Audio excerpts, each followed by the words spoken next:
Hi guys. Today I'm going to talk about Saturn, specifically the Saturn return. It's a big idea in the astrological community. A lot of people mention that a lot.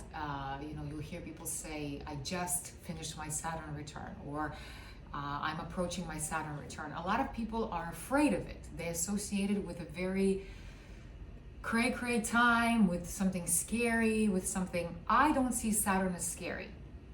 Saturn is a big boy, just like Pluto, just like Uranus. He tends to be strict because he rules Capricorn. But I see Saturn as, some people call him the teacher, some people call him the teacher of time or something. Basically, there's a lot of like scary associations with Saturn. It took me a while to figure out what Saturn means in a chart. And he's a big deal. He is a very important part of your chart. And whenever I look at a chart, I always look at somebody's south node and somebody's Saturn. And that kind of gives me an idea of that person before I even talk to them. I have an idea already of how this person is. No matter their sun sign, no matter all the other guys. I look at the big boys, south node, Saturn, and that gives me an idea. So the way I figured out Saturn for me was, to me, Saturn is like a south node. It's like a mini south node, but it's in the negative. So whatever sign Saturn is sitting in, the expression of that sign is going to be in the minus, whatever house it's sitting in. So in my case, Saturn is in Libra in the 11th house. So the way I was trying to figure out what the hell does that mean? A lot of times when you read about Saturn positions, obviously the reason I started explaining astrology is because for a long time, I couldn't figure it out by reading other people's work. Like I was like, I'm still not satisfied. I don't get it. Like I don't understand what that means. So I had to kind of stop reading things and just start to figure it out for myself, what each position means, what this means. Feel it out, guys. And if you are studying astrology, if you are into all this, if you're studying anything, try to feel it. Because you are going to read a lot. There's going to be a phase where you're going to read a lot of information, a lot of people doing their take on signs, a lot of videos. Like you're watching my stuff, you get to see how I spin it. So for a while, you will read a lot, you will study a lot, but there's going to come a point where you're going to be like, you know what? There's something missing. Let me see how I can explain this sign through my own experience, through my own guidance, through my own intuition. And that's basically what we're here to do. Is the old knowledge of something is there, it's great, but every one of us who's interested in a particular theme, in a particular tool like numerology, astrology, tarot, you get to put your own spin on it. You get to use your intuition and say, you know what, yes, I know that this means this, but you know what, I also feel it like this. Boom, you're giving a whole new fresh perspective to an old tool. And that's great. There's nothing wrong with that. So that's kind of what I did with astrology. I read a lot about Saturn, south nodes, all that good stuff. And I kind of was like, I'm unsatisfied. This does not make sense to me. So I had to figure it out for myself. So my Saturn in Libra, the way I associate it is, because I said it's a south node, like a mini south node. So for me, it's like having a south node in Libra in the 11th. The way I think of Libra, I think of people pleaser. A lot of people associate Libra with justice. I never was really big on justice. I never was big on like justice for the world, and I really didn't care. But what I did associate with was the people pleaser idea. The idea that, in the 11th house, it means groups of people. It means basically the world, your peers, your friends, the internet. It's like I wanted to be liked. I wanted to be liked by my co-workers, friends, everybody that I came in contact with. I wanted them to like me. I wanted them to just be so in awe of me. That's Libra. Libra in the negative is a people pleaser. Libra will lie, manipulate, be charming as hell in order to get people to like them. It's a great position for politicians. It's a great position for people who are, that's why politicians are so charming and they know what to say, because they have that energy of like, I'm going to do what I'm going to do. I'm going to say what I'm going to say so people will like me. So that energy felt very close to me. The justice idea, I did not feel it.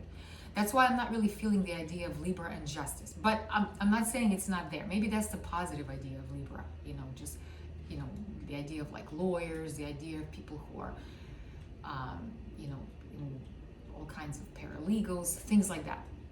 But in the minus, Libra is a people pleaser. So going back to the Saturn return, when I had my Saturn return, what happens is Saturn comes in and crystallizes things. That's what Saturn does.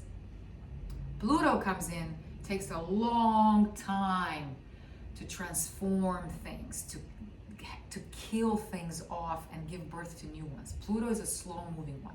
Uranus comes in and just knocks you upside the head, and things usually happen fast. They're usually unexplainable, unpredictable. You have no idea what's coming.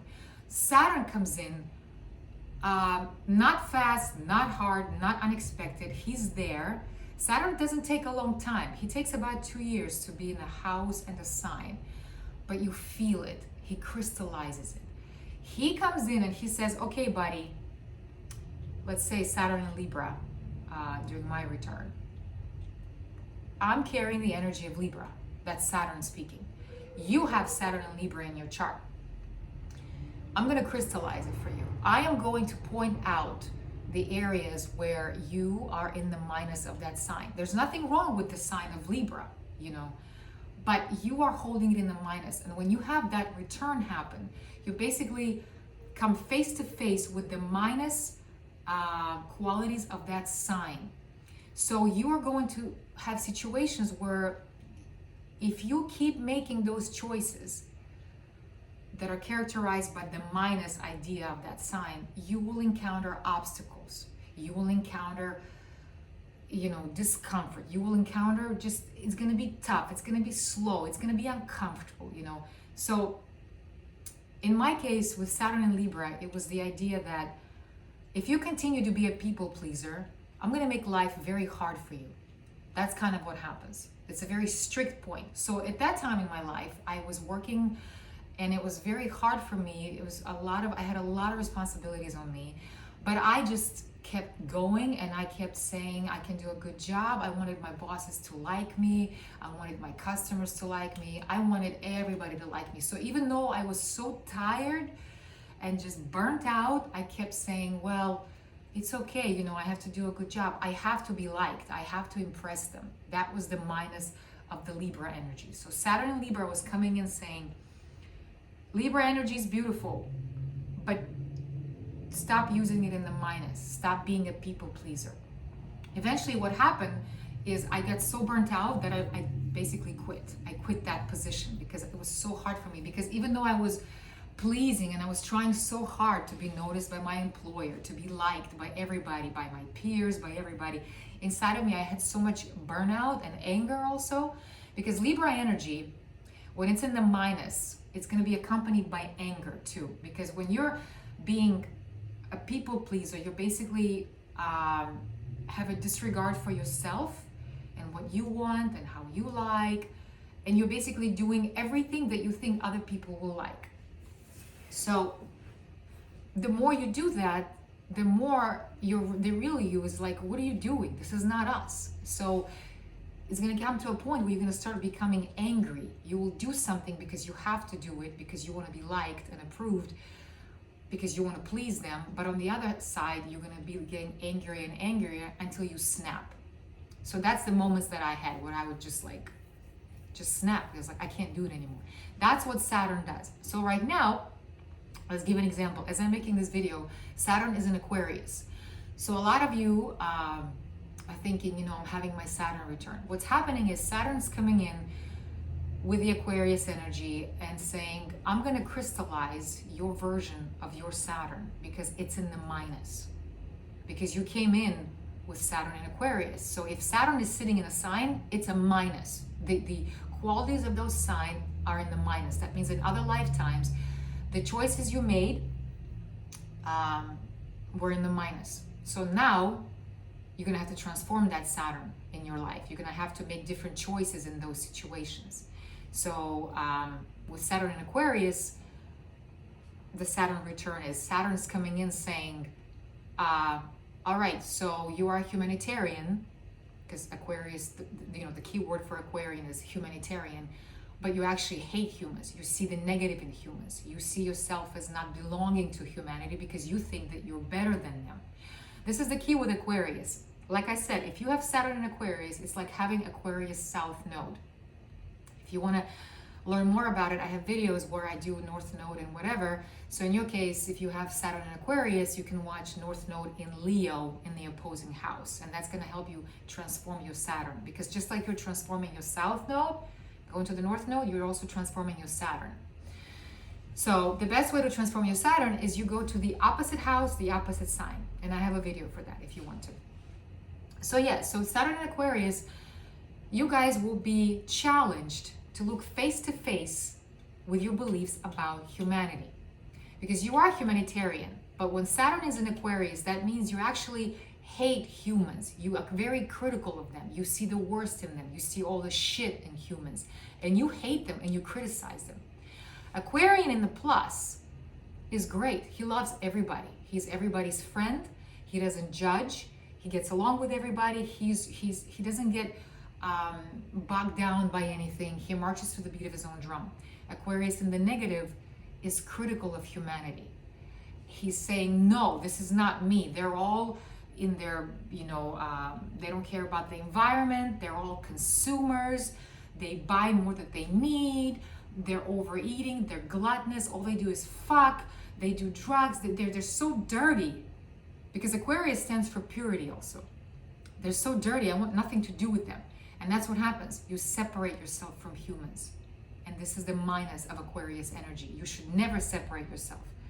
If you're in the plus, you are the leader in a way. You show them the way by not separating yourself. You're saying, I love you all guys, but this is how I like to rock to my own beat. And you just go. And whoever wants you follows you. You know, like Forrest Gump, when he was running across the United States, he didn't say nothing. He just ran. And people were like, I want to do that too. That's beautiful. That's Aquarius in the plus. He doesn't criticize. Aquarius in the plus doesn't criticize. He accepts everybody. He says, cool. Aquarius in the minus, Saturn in Aquarius, criticizes, rejects humanity, feels like they don't belong here, feels like I want to get the fuck out of here. I want nothing to do with humans. They're dirty. So you separate yourself. And like I said in my other videos, whenever you separate yourself, that's ego. So that's the ego manifestation of Aquarius, of Saturn in Aquarius, of Aquarius South Node, is that detachment of like, I'm too good for this. They're stupid. They don't know what they're talking about. So when you have your Saturn return, right now, you guys who have Saturn in Aquarius, Saturn return, you will have situations where you really will be challenged in those views of yours.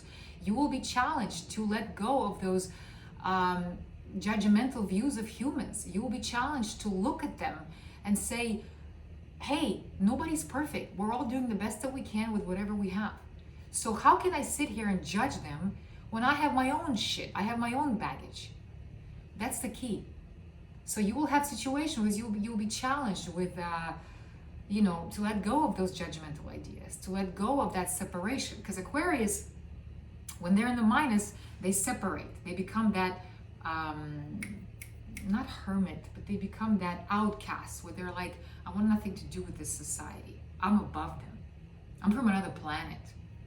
I know better than them. You're separating yourself.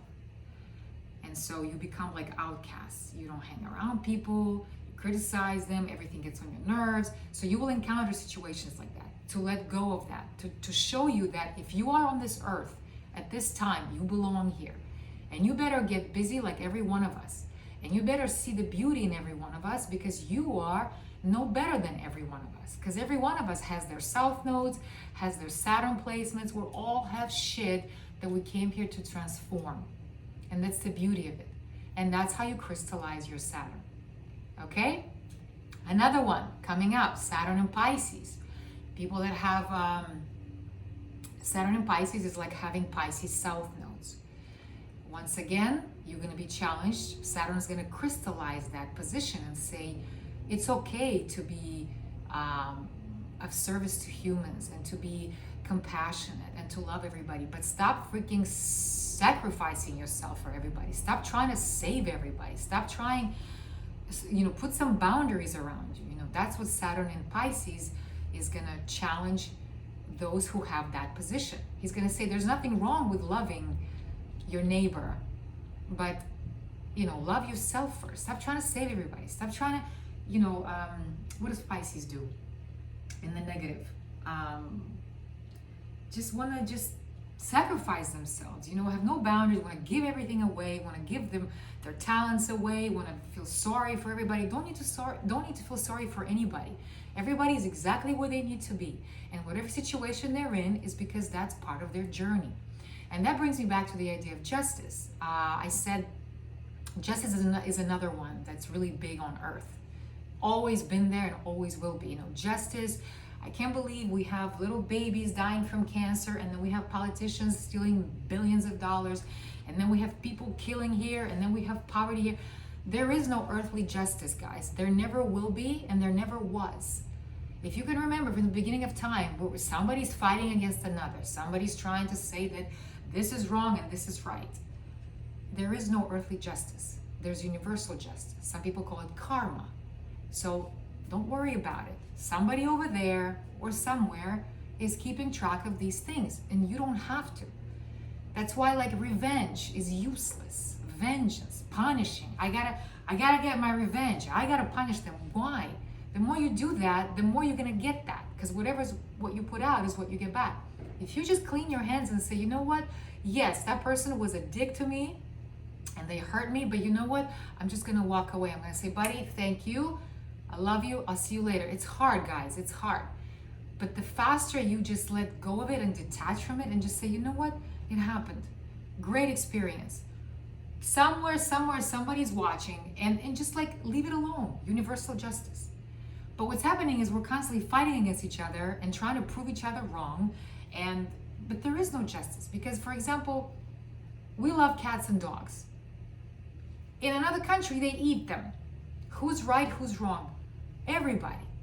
Because they're right to do what they want to do, and we are right to love our dogs and cats. Okay? So anytime there's justice, anytime you think that you achieved justice, somebody lost. Because in your case, you feel like, oh yeah, there was justice, but another person lost, and they think it's injustice. So then they go and they say, you know what? Now I'm going to fight to get justice. So they get justice, but the opposite side lost. So that's the cycle of humans. Don't worry about it. If somebody hurt you, if somebody something, just say, thank you for this experience. Even though it's very painful, even though it's uncomfortable, even though you hate them, even though you want to kill them, you might get satisfied for 1 minute for getting justice, but after that you'll be empty again. Okay, a little side note. So let me see, 17 minutes. Other examples, Saturn in Aries, when that's going to come. Beautiful sign of Aries. What Saturn in Aries is going to crystallize for people that have Aries Saturn, the idea that there's nothing wrong with being a pioneer, there's nothing wrong with being a trendsetter, there's nothing wrong with being competitive, but there's no need to be aggressive, there's no need to be pushy, there's no need to be forcing your way on somebody, being a bulldozer. That's what's going to happen to those people. It's going to be a while now, but whenever you're watching this video, whatever Saturn is sitting at the moment, it's going to crystallize that same position on the people who have that in their own charts. That's Saturn return. So there's no need to be afraid of it. It's just a moment in time. It's 2 years. Usually Saturn is about 2 years. When you get to see what the hell you're doing wrong in a way. Where are you making the same choices? And you're going to start seeing that the more you do this, the more you are in the minus of that sign, the more obstacles you get, the more difficulty, the more it's frustration. Because Saturn's saying, buddy, let go. Keep the good stuff of Aquarius. Let go of the bad stuff. Keep the good stuff of Pisces. Let go of the bad stuff. So that's what Saturn is doing. So he is like a strict parent, but it's all for your own benefit, because that limiting belief that you have is keeping you from having the life that you want. I think that's it. So yeah, if you are intrigued about Saturn, if you're scared of your Saturn, nothing to be scared of. I look at it as a mini south node in the negative, mostly in the negatives. Means in other lifetimes, the energy that your Saturn sign is sitting in was used in the minus. And this time around, you know, you have it in your chart to show you that we got to let go of that. You're stagnating here. And if Saturn is retrograde, that one I haven't really felt much for it, but a lot of times I've read, and I guess I'll take that as an answer, that Saturn retrograde means that you really, really gotta let go of those ideas. That means that you've many times you've come in and you're still making the same choices. So if your Saturn is retrograde, one explanation is that the energy is directed inward of that sign. So whatever you are, the energy of that sign is going to be directed inward. Yeah, it's not going to be manifested outside. So there's going to be a lot of like negative self-talk, or maybe a lot of, depending on the sign, you know. But another explanation is that if Saturn is retrograde, that you've come in with this energy, with this theme many times, and you keep doing the same thing. You keep making the same choices. It's time to let go of it. So it's going to be a little bit harder, I would say.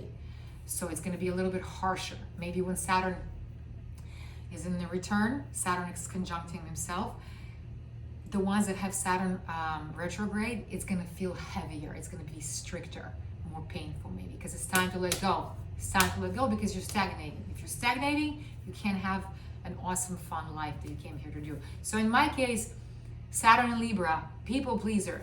When I stopped being a people pleaser, and like I said, the way you transform your Saturn is you look to the opposite sign and the opposite house. So in my case, opposite sign is Aries, and the opposite house is the 5th. So the more I am forward and not worried about what people think about me, the more I am expressive and playful and fun and risky, the more I transform my Saturn to where I don't need to please them anymore. If you like me, you like me. If you don't, that's fine. You know, I stop looking for people to like me. But it's hard, guys. No matter what I say, it's hard because I still struggle with my Saturn and I still struggle with my South Node. So it takes time. It doesn't happen overnight, but you got it. Okay? All right.